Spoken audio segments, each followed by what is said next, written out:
ব্রাহ্মণবাড়িয়ার নবীনগর উপজেলার মেঘনা নদীর তীর জুড়ে প্রতিদিনই ভিড় করেন শত শত ভ্রমণ পিপাসু।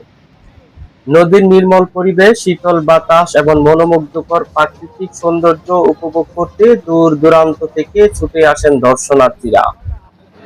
মেঘনার সৌন্দর্য উপভোগের পর অনেকেরই পরবর্তী গন্তব্য নবীনগরের ঐতিহ্যবাহী সলিমগঞ্জ বাজার। এই বাজারের সবচেয়ে বড় আকর্ষণ বহু বছরের ঐতিহ্য বহনকারী সলিমগঞ্জের বিখ্যাত মিষ্টি। স্থানীয়দের পাশাপাশি দেশের বিভিন্ন অঞ্চল থেকেও মানুষ এই মিষ্টির স্বাদ নিতে এখানে আসেন। শুধু মিষ্টিই নয়, সলিমগঞ্জ বাজারে পাওয়া যায় তাজা বনিশা মাছ সহ বিভিন্ন প্রজাতির দেশীয় মাছ। তাই প্রতিদিন সকাল থেকে বাজারে ক্রেতা বিক্রেতাদের ব্যস্ততা চোখে পড়ে। সলিমগঞ্জের মিষ্টি কেন এত জনপ্রিয়, এ বিষয়ে জানতে কথা হয় স্থানীয় বাসিন্দা ও ক্রেতাদের সঙ্গে। মিষ্টিগুলি অনেক ভালো, আলহামদুলিল্লাহ। আমরা আসছি পিকনিকও এই জায়গায়, তো সলিমগঞ্জ শুনছি মিষ্টি অনেক ভালো, এর জন্য আমরা সবাই কিনলাম। ভাই বাজার সবাই আসছি ঘুরার জন্য পিকনিকে, মিষ্টি কিনলাম অনেক ভালো মিষ্টি। 7 বছর হয়েছে, আলহামদুলিল্লাহ অনেক ভালো আছে। নরসিংদীতে মিষ্টি নেয় অনেক মিষ্টি, ছানার মিষ্টি অনেক দামে কম, 260 টাকা 70 টাকা রেট দেয়। ছানার মিষ্টি হয়, শুধু ছানা মিষ্টি হয় না, কোনো রসাল মিষ্টি নেই। না, রসাল কোনো মিষ্টি নেই। আজকে 260 টাকা। হিসাব নাই, আলহামদুলিল্লাহ অনেক ভালো বেশি কিনে গেছে।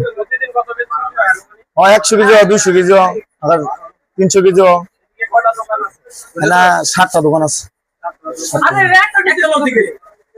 চলে আসলাম সলিমগঞ্জ ব্রাহ্মণবাড়িয়া। ছানা মিষ্টির জন্য বিখ্যাত হয়ে উঠেছে এই নগরী। বিশেষ করে মেঘনা নদীর তীর ঘেঁষা হওয়াতে দূর দূরান্ত থেকে ট্রলার যোগে অসংখ্য মানুষ ভ্রমণ পিপাসুরা এখানে কিন্তু ভিড় জমায়। এমন যিনি এই জায়গায় রয়েছেন তিনি 7 বছর যাবত এই ব্যবসার সাথে সম্পৃক্ত। এই সলিমগঞ্জ বাজারে মিষ্টির দোকান পরিচিত হয়, বিভিন্ন মানুষরা কিন্তু এখানে এই মিষ্টি নিয়ে ব্যবসা করছেন। বিশেষ করে আমি পাশে কয়েকটি দোকান দেখাচ্ছি, গড়ে উঠেছে সারি সারি এই দোকানগুলো। এবং এইখান থেকেই কিন্তু মানুষ তারা দূর দূরান্ত থেকে এখানে ছুটে আসেন এবং তারা ভ্রমণ পিপাসী হওয়ার পর এই মিষ্টি এখান থেকে নিয়ে যান। এখানকার মিষ্টি লোকের মুখে শোনা যায়, এখানকার মিষ্টি বাইরেও দেশেও চলে এবং এখান থেকেই কিন্তু মানুষ মিষ্টি কিনে বাড়ি ফিরছেন, যেটা আমরা এখানে এসে দেখতে পেলাম। বহুত বড় যাবো দেখতেছি মিষ্টি বাবা, জানি মিষ্টি অনেক জায়গায় জায়গায় যাচ্ছে, দেখা যায় সুন্দর যায়, মোনামুনি মিষ্টি যায় এখানে সরাসরি। এখানে মিষ্টি অনেক সরস। সলিমগঞ্জ বাজার নবীনগর ব্রাহ্মণবাড়িয়া কথিত আছে এখানকার মিষ্টি বাইরের দেশে রপ্তানি করা হয়। কত করে চাচ্ছেন কেজি? কেজি আপনার দুধের সাথে রেট পুরা বসা করে। দুধের রেট বাড়লে মিষ্টির রেট বাড়ে, দুধের রেট কমলে মিষ্টির রেট কমে। এখন কত করে বিক্রি করছেন? আজকে মিষ্টির রেট আপনার 280 করে। আর ওইটা কালোটা? কালো সাদা সব এক রেডি। এক রেডি।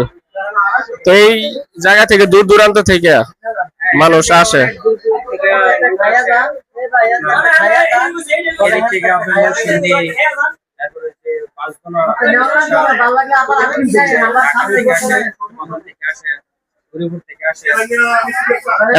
এত দূর থেকে আসার কারণ কি?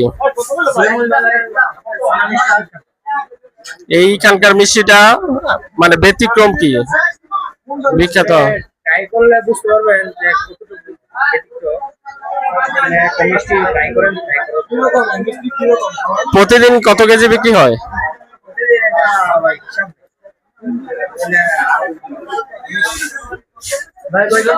আপনার কতজন লোক আছে এই জায়গায় কাজ করে? 15 জন। 15 জনের প্রতিদিন কত টাকা বিক্রি করতে পারেন আনুমানিক? আর কি কম বেশি তো হতেই পারে।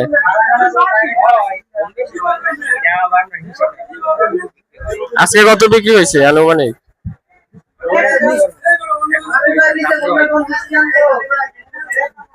দেখতে পাচ্ছেন দূর দূরান্ত থেকে কিন্তু অনেক মানুষ এখানে সমাগম হচ্ছে এবং মিষ্টি কিনতেছে, বেচা কিনা হচ্ছে অনেক। এবং বেচা কেনার কারণে কিন্তু বাজারটি অসংখ্য মানুষ এখানে ছুটে এসেছেন।